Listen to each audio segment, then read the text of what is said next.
Hello everyone, I am Vinayak and welcome to my YouTube channel. ನೀವೇನಾದರೂ teacher eligibility test ಅಂದರೆ Karnataka T E T ಆಗಿರ್ಬೋದು, central T E T ಆಗಿರ್ಬೋದು, GPSTR ಆಗಿರ್ಬೋದು, HSTR ಹೀಗೆ ಇಂಥ ಪರೀಕ್ಷೆಗಳಿಗೆ ಪ್ರಿಪೇರ್ ಆಗ್ತಿದ್ರೆ ಈ ವಿಡಿಯೋ ನಿಮಗೆ ತುಂಬ ಹೆಲ್ಪ್ ಆಗುತ್ತೆ. ಆಮೇಲೆ ಈ ಹಿಂದಿನ ಕ್ಲಾಸ್ನಲ್ಲಿ ನಾನು ಆಹಾರದ ಘಟಕಗಳು ಅಂದರೆ ಕಾಂಪೋನೆಂಟ್ಸ್ ಆಫ್ ಫುಡ್ ಈ ಪಾಠದ ಬಗ್ಗೆ ಕೆಲವೊಂದಿಷ್ಟು ಮೇನ್ ಪಾಯಿಂಟ್ಸ್ನ ಡಿಸ್ಕಸ್ ಮಾಡಿದ್ದೆ. ಸೊ ಆ ಪಾಠಕ್ಕೆ ಸಂಬಂಧಿಸಿದಂತೆ ಕೆಲವೊಂದಿಷ್ಟು MCQ ಕ್ವಶನ್ಸ್ಗಳನ್ನ ಈ ಕ್ಲಾಸ್ನಲ್ಲಿ ಡಿಸ್ಕಸ್ ಮಾಡೋಣ. ಆಮೇಲೆ ಕಾಂಪೋನೆಂಟ್ಸ್ ಆಫ್ ಫುಡ್ ನಿಮ್ಗೆ ಗೊತ್ತಿರೋ ಹಾಗೆ 6 ಇದ್ದಾವೆ. ಯಾವ್ಯಾವಪ್ಪ ಅಂದ್ರೆ carbohydrates, proteins, fats, vitamins, minerals, dietary fibres R refuse ಅಂತೇಳಿ. ಸೊ ಈ ಒಂದೊಂದು ಕಾಂಪೋನೆಂಟ್ಗೆ ಸಂಬಂಧಪಟ್ಟಂತೆ 10 MCQ ಕ್ವಶನ್ಸ್ಗಳನ್ನ ಸಾಲ್ವ್ ಮಾಡೋಣ. ಸೊ ಈ ವಿಡಿಯೋದಲ್ಲಿ ಒಂದು 25 ಕ್ವಶನ್ಸ್ನ ಸಾಲ್ವ್ ಮಾಡೋಣ. ಆಮೇಲೆ ಮುಂದಿನ ವಿಡಿಯೋದಲ್ಲಿ ಇನ್ನೊಂದಷ್ಟು 25 ಕ್ವಶನ್ಸ್ಗಳನ್ನ ಸಾಲ್ವ್ ಮಾಡೋಣ. ಸೊ ವಿಡಿಯೋ ಇಷ್ಟ ಆದರೆ ಲೈಕ್ ಮಾಡಿ, ಸಬ್ಸ್ಕ್ರೈಬ್ ಮಾಡಿ. So let us begin with the questions. Question number 1. Which of the following is rich source of carbohydrate? Carbohydrate ಕೆಳಗಿನವುಗಳಲ್ಲಿ ಯಾವುದು ಕಾರ್ಬೋಹೈಡ್ರೇಟ್ಗಳ ಸಮೃದ್ಧ ಮೂಲವಾಗಿದೆ? Option 1 fish, option B rice, option C milk, option D eggs. So the correct answer is option B rice. Rice ಅನ್ನುವಂಥದ್ದು ಕಾರ್ಬೋಹೈಡ್ರೇಟ್ಗಳಲ್ಲಿ rich ಆಗಿರುತ್ತೆ. So ನಮ್ಮ ರೈಸ್ನಲ್ಲಿ ಪರ್ಟಿಕ್ಯುಲರಾಗಿ ಹೇಳೋದಾದರೆ ಸ್ಟಾರ್ಚ್ ಹೆಚ್ಚಿಗಾಗಿರುತ್ತೆ. ಈ starch is also a form of carbohydrate. Okay, ಇನ್ನೊಂದಿಷ್ಟು carbohydrate rich ಆಗಿರುವಂಥ ಫುಡ್ಗಳು ಯಾವಪ್ಪ ಅಂತಂದ್ರೆ ವೀಟ್ಸು ಅಂದರೆ ಗೋಧಿ, ಆಮೇಲೆ ಪೊಟ್ಯಾಟೋಸ್. ಓಕೆ, ನೆಕ್ಸ್ಟ್ ಕ್ವಶನ್ ಹೋಗೋಣ. Which vitamin is essential for good eyesight? Okay, ಉತ್ತಮ ದೃಷ್ಟಿಗೆ ಅಗತ್ಯವಿರುವ ವಿಟಮಿನ್ ಯಾವುದು? Option vitamin A, vitamin B, vitamin C and vitamin D. So ಇದರಲ್ಲಿ ರೈಟ್ ಆನ್ಸರ್ ಬಂದುಬಿಟ್ಟು vitamin A, first option. Okay, so vitamin A ಸಿಗುವಂಥ ಆಹಾರ ಪದಾರ್ಥಗಳು ಯಾವಪ್ಪ ಅಂತಂದ್ರೆ carrots, palak and milk. Okay, ಮುಂದಿನ ಕ್ವಶನ್ ಹೋಗೋಣ. What is the main function of proteins in our body? ನಮ್ಮ ದೇಹದಲ್ಲಿ ಪ್ರೋಟೀನ್ಗಳ ಮುಖ್ಯ ಕಾರಣವೇನು? Okay, option A provide energy, option B help in body growth and repair, option C protect against diseases, maintain body temperature. Okay, ಪ್ರೋಟೀನ್ಗಳ ಮುಖ್ಯ ಕಾರ್ಯ ಏನಪ್ಪ ಅಂತಂದ್ರೆ help in body growth and repair. Option B is the right answer. Okay, ಮತ್ತು ಇಲ್ಲಿ ಪ್ರೋಟೀನ್ಗಳು ಹೆಚ್ಚಾಗಿರುವಂಥ ಪದಾರ್ಥಗಳು, ಆಹಾರ ಪದಾರ್ಥಗಳು ಯಾವಪ್ಪ ಅಂತಂದ್ರೆ ಪಲ್ಸಸ್, ಮೀಟು, ಎಗ್ಸು, ಇವೆಲ್ಲ ಏನಪ್ಪ ಅಂದ್ರೆ ಪ್ರೋಟೀನ್ಗಳಿಗೆ ರಿಚ್ ಆಗಿರುವಂಥದ್ದು ಆಹಾರ ಪದಾರ್ಥಗಳು. ಓಕೆ, ಆಮೇಲೆ ಕಾರ್ಬೋಹೈಡ್ರೇಟ್ಸು ನಮಗೆ ಎದಕ್ಕೆ ಹೆಲ್ಪ್ ಮಾಡ್ತದಪ್ಪ ಅಂದ್ರೆ ಎನರ್ಜಿಯನ್ನು ಕೊಡ್ತದೆ. So carbohydrates are energy giving foods ಮತ್ತು proteins are body building foods. Okay, it is move to the next question. Question number 4. Which of the following is a protective food? ರಕ್ಷಕ ಆಹಾರ ಯಾವುದು? Okay, ಈಗ carbohydrates energy giving foods, proteins body building foods, ಹಾಗೆ protective foods ಯಾವಪ್ಪ ಅಂತಂದ್ರೆ vitamins and minerals are protective foods. So ಇದರಲ್ಲಿ vitamins and minerals ಯಾವುದರಲ್ಲಿ ಹೆಚ್ಚಿಗೆ ಇರುತ್ತೆ ಅಂತ ನೋಡ್ಬೇಕು ನಾವು. ಬಟರಲ್ಲಿ ಇರೋದಿಲ್ಲ, ಬಟರಲ್ಲಿ ಫ್ಯಾಟ್ ಹೆಚ್ಚಿಗಿರುತ್ತೆ. ಆಮೇಲೆ ಶುಗರಲ್ಲಿ ಅಂದರೆ ಕಾರ್ಬೋಹೈಡ್ರೇಟ್ ಹೆಚ್ಚಿಗಿರುತ್ತೆ. ಬ್ರೆಡ್ಡಲ್ಲೂ ಸಹ ಕಾರ್ಬೋಹೈಡ್ರೇಟ್ ಹೆಚ್ಚಿಗಿರುತ್ತೆ. So the right answer is fruits and vegetables. Okay, fruits and vegetables are rich in vitamins and minerals. So vitamins and minerals are called as protective foods. Okay, ಮುಂದಿನ question ಹೋಗೋಣ. 5ನೇ question. Which mineral is required for the formation of strong bones and teeth? ಬಲವಾದ ಎಲುಬುಗಳು ಮತ್ತು ಹಲ್ಲುಗಳ ರಚನೆಗೆ ಯಾವ ಖನಿಜ ಅಗತ್ಯವಿದೆ? Okay, so the right answer for this is calcium. Okay, calcium ಹೆಚ್ಚಾಗಿರುವಂಥ ಆಹಾರ ಪದಾರ್ಥ ನೋಡೋದಾದರೆ ಮಿಲ್ಕ್ ಮತ್ತು ಚೀಸಲ್ಲಿ ಕ್ಯಾಲ್ಸಿಯಂ ಹೆಚ್ಚಾಗಿ ನಮಗೆ ಸಿಗ್ತದೆ. ಮುಂದಿನ ಕ್ವಶನ್ ಹೋಗೋಣ. Question number 6. What is the primary symptom of iron deficiency, ಕಬ್ಬಿಣದ ಕೊರತೆಯ ಪ್ರಾಥಮಿಕ ಲಕ್ಷಣವೇನು? Okay, option A weak bones, option B night blindness, option C anaemia, option C option D scurvy. Okay, so the right answer is option C anaemia. Okay, anaemia ಅನ್ನೋದು ಕಬ್ಬಿಣದ ಕೊರತೆಯಿಂದ ನಮಗೆ ಬರ್ತದೆ. Okay, iron ಎದಕ್ಕೆ ಬೇಕಪ್ಪ ಅಂತಂದ್ರೆ ನಮ್ಮ ದೇಹದಲ್ಲಿ ಅಥವಾ ಕೆಂಪು ರಕ್ತ ಕಣದಲ್ಲಿ ಹಿಮೋಗ್ಲೋಬಿನ್ ಉತ್ಪತ್ತಿ ಆಗಲಿಕ್ಕೆ ಐರನ್ ಬೇಕು. ಓಕೆ, ಸೊ ಐರನ್ ಡೆಫಿಷಿಯನ್ಸಿಂದ ಬರುವಂಥ ರೋಗ ಯಾವುದಪ್ಪ ಅಂತಂದ್ರೆ ಅನಿಮಿಯಾ, ಅಂದರೆ ರಕ್ತಹೀನತೆ. ಓಕೆ, ಆಮೇಲೆ ಐರನ್ ಯಾವ್ಯಾವ ಆಹಾರ ಪದಾರ್ಥಗಳು ಹೆಚ್ಚಾಗಿ ಸಿಗ್ತದಪ್ಪ ಅಂತಂದ್ರೆ ಪಾಲಕ್ನಲ್ಲಿ ಸಿಗ್ತದೆ, ಆಮೇಲೆ ಲಿವರಲ್ಲಿ ಸಿಗ್ತದೆ, ಆಮೇಲೆ ಜಾಗ್ರಿಯಲ್ಲಿ ಸಿಗ್ತದೆ. Okay, it was move on to the 7th question. Which of the following is an example of dietary fibre, ಅಂದರೆ ರಫೇಜ್ಗೆ ಅಂದರೆ ನಾರಿನ ಪದಾರ್ಥಕ್ಕೆ ಎಕ್ಸಾಂಪಲ್ ಕೇಳಿದ್ದಾರೆ. Okay, option A sugar, option B meat, option C whole grains, option D butter. So ಇದಕ್ಕೆ right answer ಬಂದ್ಬಿಟ್ಟು whole grains, option C ಸಂಪೂರ್ಣ ಧಾನ್ಯಗಳು ಡಯಟ್ರಿ ಫೈಬರಲ್ಲಿ ಹೆಚ್ಚಾಗಿರ್ತದೆ. ಆಮೇಲೆ ಡಯಟ್ರಿ ಫೈಬರ್ಸು ನಮಗೆ ಡೈಜೆಷನ್ ಆಗೋಕ್ಕೆ ಮತ್ತು ತಿನ್ನಂಥ ಆಹಾರ ಡೈಜೆಷನ್ ಆಗೋಕ್ಕೆ ಹೆಲ್ಪ್ ಆಗುತ್ತೆ. 8ನೇ ಕ್ವಶನ್ಗೆ ಹೋಗೋಣ. Which of the following foods is rich in carbohydrates ಅಂತ ಕೇಳಿದ್ದಾರೆ. ಓಕೆ, ಕಾರ್ಬೋಹೈಡ್ರೇಟ್ನಲ್ಲಿ ಯಾವ ಆಹಾರದಲ್ಲಿ ಕಾರ್ಬೋಹೈಡ್ರೇಟ್ ನಮಗೆ ಹೆಚ್ಚಾಗಿ ಸಿಗ್ತದೆ ಅಂತ ಕೇಳಿದ್ದಾರೆ. Option A meat, option B potato, option C fish, option D butter. ನೋಡೋಣ answer. The right answer is potato. Okay, let us move on to the next question. 9ನೇ ಕ್ವಶನ್ನು. Carbohydrates provide. ಓಕೆ, ಆವಾಗಲೇ ಹೇಳಿದೆ ನಾನು, proteins body ಬಿಲ್ಡಿಂಗ್ಗೆ help ಮಾಡುತ್ತೆ, vitamins protective foods, ಮತ್ತು carbohydrates energy giving foods ಅಂತ ಹೇಳಿದೆ. So the right answer is option B. Okay, ಶಕ್ತಿಯನ್ನು ಕೊಡ್ತೇವೆ ನಮಗೆ ಕಾರ್ಬೋಹೈಡ್ರೇಟ್ಸ್ಗಳು. 10ನೇ ಕ್ವಶನ್ ಹೋಗೋಣ. The main form of carbohydrate in our diet is ಅಂತೇಳಿ ನಮಗೆ ಕಾರ್ಬೋಹೈಡ್ರೇಟ್ಸು ಸ್ಟಾರ್ಚ್ ರೂಪದಲ್ಲೂ ಸಿಗ್ತದೆ ಮತ್ತು ಶುಗರ್ ರೂಪದಲ್ಲೂ ಸಿಗ್ತದೆ. So main form of carbohydrate in our diet is option B, starch ರೂಪದಲ್ಲಿ ನಮಗೆ ಕಾರ್ಬೋಹೈಡ್ರೇಟ್ ಸಿಗ್ತದೆ. Okay, let us move on to the next question.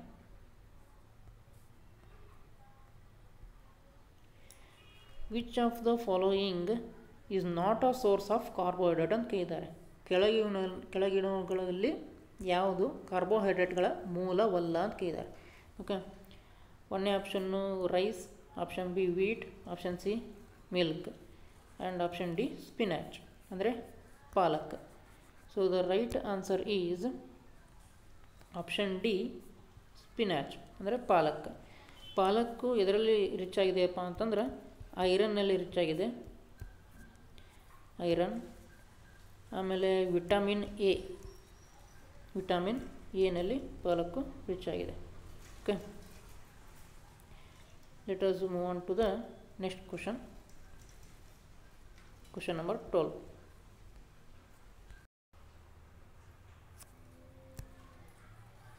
Which of these is a simple carbohydrate? Okay, simple ಕಾರ್ಬೋಹೈಡ್ರೇಟ್ಗೆ ಉದಾಹರಣೆ ಕೇಳಿದ್ದಾರೆ. Option 1 glucose, option B protein, option C starch, option D fibre. Okay, so ಇಲ್ಲಿ starch ಮತ್ತು fibre ಇವೆಲ್ಲ complex ಕಾರ್ಬೋಹೈಡ್ರೇಟ್ಗೆ example. Okay, so here the right answer is option A glucose. ಗ್ಲೂಕೋಸನ್ನು ನಾವು simple carbohydrate ಅಂತ ಕರಿತೀವಿ. ಓಕೆ, ಮತ್ತು ಸ್ಟಾರ್ಚ್ ಮತ್ತು ಫೈಬರು ಕಾಂಪ್ಲೆಕ್ಸ್ ಕಾರ್ಬೋಹೈಡ್ರೇಟ್ಸ್. 13ನೇ ಕ್ವಶನ್ಗೆ ಹೋಗೋಣ. Deficiency of carbohydrates can lead to. ಕಾರ್ಬೋಹೈಡ್ರೇಟ್ಗಳ ಕೊರತೆ ಯಾವುದಕ್ಕೆ ಕಾರಣವಾಗಬಹುದು ಅಂತ ಕೇಳಿದ್ದಾರೆ. Okay, so option A night blindness, option B loss of energy, option D weak bones, option D anaemia. Okay, anaemia iron ಡೆಫಿಷಿಯನ್ಸಿಯಿಂದ ಬರುತ್ತೆ. ವೀಕ್ ಬೋನ್ಸು ಕ್ಯಾಲ್ಸಿಯಂ ಡೆಫಿಷಿಯನ್ಸಿಯಿಂದ. ಲಾಸ್ ಆಫ್ ಎನರ್ಜಿ ಇದು ಕಾರ್ಬೋಹೈಡ್ರೇಟ್ಸಿಂದ ಬರುತ್ತೆ. ಆಮೇಲೆ ನೈಟ್ ಬ್ಲೈಂಡ್ನೆಸ್ಸು ವಿಟಮಿನ್ ಎದಿಂದ ಬರುತ್ತೆ. So the right answer is loss of energy, ಶಕ್ತಿಯ ಕೊರತೆ. ಕಾರ್ಬೋಹೈಡ್ರೇಟ್ ಡೆಫಿಷಿಯನ್ಸಿಯಿಂದ ಶಕ್ತಿಯ ಕೊರತೆ ಬರುತ್ತೆ, loss of energy. Okay, let us move on to the next question.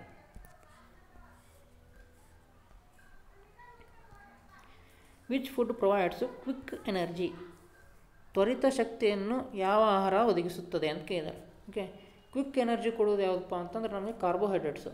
Okay, so ಇದರಲ್ಲಿ ಕಾರ್ಬೋಹೈಡ್ರೇಟ್ಸ್ ಯಾವುದರಲ್ಲಿದೆ ಅಂತೇಳಿ ನಾವು ನೋಡ್ಬೇಕೀಗ. ಸೊ ಆಪ್ಷನ್ ಎ ಬ್ರೆಡ್ ಅಂದರೆ ರೊಟ್ಟಿ, option B pulses, option C ghee, option D egg. So carbohydrate ಎದರಲ್ಲಿ ಹೆಚ್ಚಾಗಿರುತ್ತಪ್ಪ ಅಂತಂದ್ರೆ ಬ್ರೆಡ್ನಲ್ಲಿ ಹೆಚ್ಚಾಗಿರುತ್ತೆ, ರೊಟ್ಟಿಯಲ್ಲಿ. ಸೊ ಕ್ವಿಕ್ ಎನರ್ಜಿ ಕೊಡೋದು ನಮಗೆ ಬ್ರೆಡ್. ಓಕೆ, ಮುಂದಿನ ಪ್ರಶ್ನೆ ಹೋಗೋಣ. Fruits like bananas and mangoes R rich ಇನ್ ಅಂತ ಕೇಳಿದ್ದಾರೆ. ಬಾಳೆಹಣ್ಣು ಮತ್ತು ಮಾವಿನ ಹಣ್ಣುಗಳಲ್ಲಿ ಯಾವುದು ಹೇರಳವಾಗಿದೆ ಅಂದರೆ ಹೆಚ್ಚಾಗಿದೆ ಅಂತ ಅರ್ಥ. Okay, option A proteins, option B starch, option C natural sugars, option D fats. So ನೋಡಿ, ಫ್ಯಾಟ್ಸಲ್ಲಿ ಬನಾನಾ ಮತ್ತು ಮ್ಯಾಂಗೋದಲ್ಲಿ ಫ್ಯಾಟ್ಸ್ ಇರೋದಿಲ್ಲ, ಅಂದರೆ ಕೊಬ್ಬು ಇರೋದಿಲ್ಲ, ಇದು ರಾಂಗು. ಪ್ರೋಟೀನು ಅಷ್ಟೊಂದು ಹೆಚ್ಚಾಗಿರೋದಿಲ್ಲ, ಆಮೇಲೆ ಸ್ಟಾರ್ಚೂ ಹೆಚ್ಚಾಗಿರೋದಿಲ್ಲ, ಅಂದರೆ ಕಾರ್ಬೋಹೈಡ್ರೇಟ್ ಇರೋದಿಲ್ಲ ಹೆಚ್ಚಾಗಿ. ಸೊ ಇದು ಬನಾನಾ ಮತ್ತು ಮ್ಯಾಂಗೋಸ್ನಲ್ಲಿ ಯಾವುದ್ರಲ್ಲಿ ರಿಚ್ ಇರುತ್ತಪ್ಪ ಅಂತಂದ್ರೆ ನ್ಯಾಚುರಲ್ ಶುಗರ್ಸಲ್ಲಿ ರಿಚ್ ಇರುತ್ತೆ. ಓಕೆ, ನ್ಯಾಚುರಲ್ ಶುಗರ್ಸ್ ಅಂತಂದರೆ ಯಾವುದು? Fructose. Okay, fructose. Fructose is also a simple carbohydrate. Okay, so ನಮ್ಗೆ ಬನಾನಾ ಮತ್ತು ಮ್ಯಾಂಗೋಸ್ನಲ್ಲಿ ಯಾವುದು ಹೆಚ್ಚಾಗಿ ಸಿಗ್ತದಪ್ಪ ಅಂತಂದ್ರೆ ನ್ಯಾಚುರಲ್ ಶುಗರ್ಸು, ಅದು fructose. Right answer is natural sugars, ನೈಸರ್ಗಿಕ ಸಕ್ಕರೆ ಅಂತೇಳಿ. Okay, let us move on to the 16th question. What is the primary nutrient in wheat?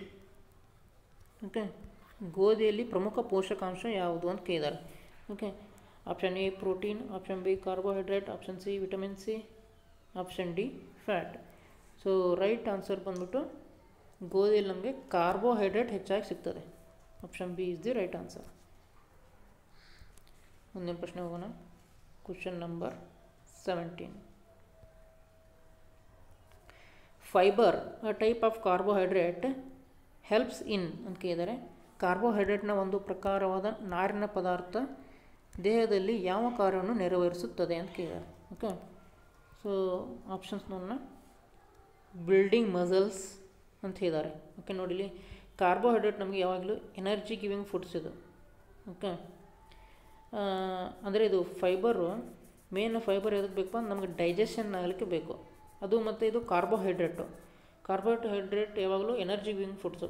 Building muscles ಅನ್ನೋದು ರಾಂಗ್ ಆಗುತ್ತೆ ಇಲ್ಲಿ, wrong.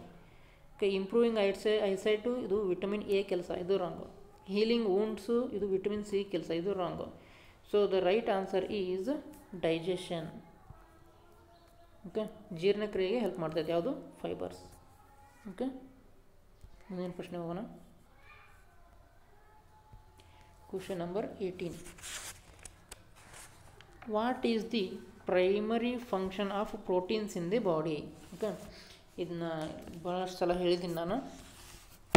Carbohydrates energy giving foods, ಆಮೇಲೆ proteins growth and ರಿಪೇರಿಗೆ help ಮಾಡ್ತದೆ, ಅಂದರೆ ಬಾಡಿ ಬಿಲ್ಡಿಂಗ್ ಹೇಗೆ ಹೆಲ್ಪ್ ಮಾಡುತ್ತೆ. ಆಮೇಲೆ vitamins and minerals protective foods ಅಂತೇಳಿ.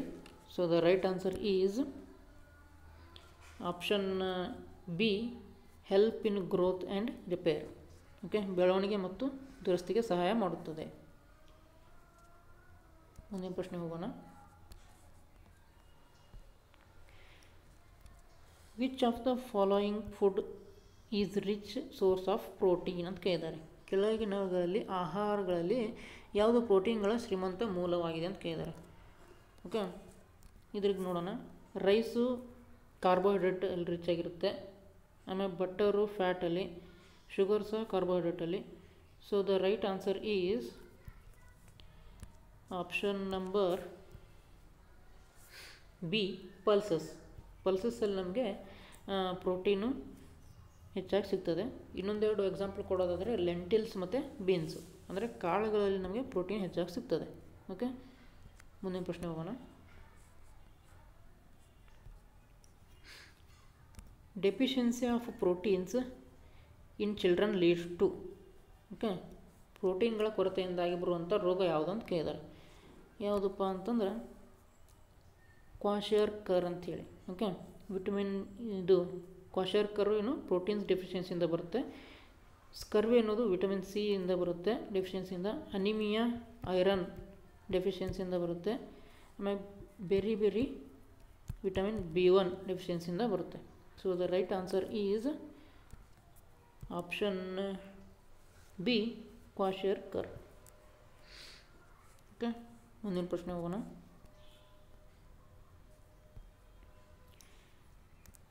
Which of these is an animal based source of protein ಅಂತ ಕೇಳಿದ್ದಾರೆ.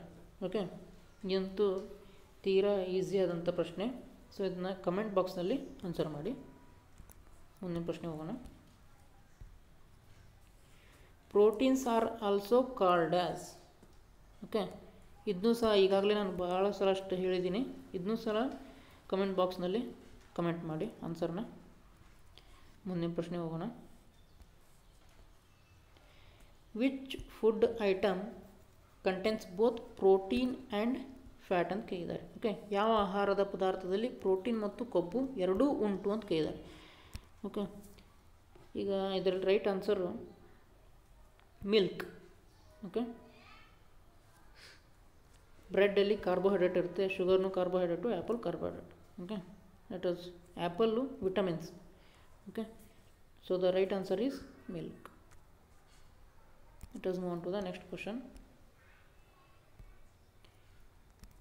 Deficiency of proteins and carbohydrates together leads to ಅಂತ ಕೇಳಿದ್ದಾರೆ.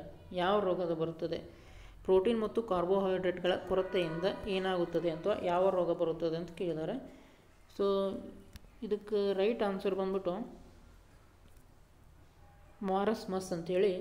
ಓಕೆ, ಇದರಲ್ಲಿ ಏನಾಗ್ತದಪ್ಪ ಅಂತ ಸಿಂಪ್ಟಮ್ ಏನಪ್ಪ ಅಂತಂದ್ರೆ ಅಂಡರ್ ವೇಟ್ ಆಗ್ತಾರೆ, ಅಂದರೆ ತೂಕ ಇಳಿಕೆ ಮತ್ತು ಎನರ್ಜಿ ಲಾಸ್, ಇವೆರಡು ಇದ್ರದ್ದು ಮಾರಸ್ಮಸ್ದು ಏನು ಸಿಂಪ್ಟಮ್ಸು. ಆಮೇಲೆ ರಿಕೆಟ್ಸು ವಿಟಮಿನ್ ಡಿ ಡೆಫಿಷಿಯನ್ಸಿಯಿಂದ ಬರುತ್ತೆ. ನೈಟ್ ಬ್ಲೈಂಡ್ನೆಸ್ಸು ವಿಟಮಿನ್ ಎ ಡೆಫಿಷಿಯನ್ಸಿಯಿಂದ. ಆಮೇಲೆ ಸ್ಕರ್ವಿ ವಿಟಮಿನ್ ಸಿ ಡೆಫಿಷಿಯನ್ಸಿಯಿಂದ ಬರ್ತದೆ. ಓಕೆ, ಮುಂದಿನ ಪ್ರಶ್ನೆ ಹೋಗೋಣ. Which protein rich food is suitable for vegetarians ಅಂತ ಕೇಳಿದ್ದಾರೆ. ಸಸ್ಯಾಹಾರಿಗಳಿಗೆ ಸೂಕ್ತವಾದ ಪ್ರೋಟೀನ್ ಸಮೃದ್ಧ ಆಹಾರ ಯಾವುದು ಅಂತ ಕೇಳಿದರೆ. ಇದು ಸಹ ವೆರಿ ಈಸಿ ಕ್ವಶನ್ನು. ಇದನ್ನೂ ಸಹ ಕಮೆಂಟ್ನಲ್ಲಿ ಆನ್ಸರ್ ಮಾಡಿ. ಓಕೆ,